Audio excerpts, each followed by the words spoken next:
Un grupo de 10 profesores de ciclos formativos del IMH de las áreas de diseño, fabricación y montaje comenzó este proyecto en septiembre de 2010, con el propósito de optimizar el prototipo de coche solar construido por Tecnica. El coche está fabricado en fibra de carbono y utiliza baterías de litio alimentadas por energía solar. En este periodo de tiempo, el grupo de maestros del IMH ha realizado mejoras mecánicas y eléctricas para conseguir la optimización de las transmisiones del coche y de su consumo.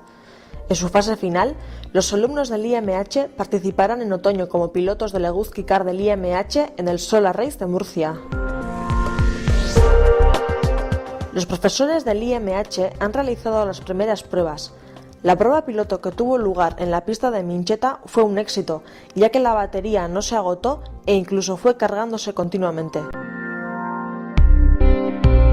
En breve realizaremos más pruebas y entonces trataremos de dar la posibilidad a los jóvenes del municipio para que monten y se den una vuelta como pilotos.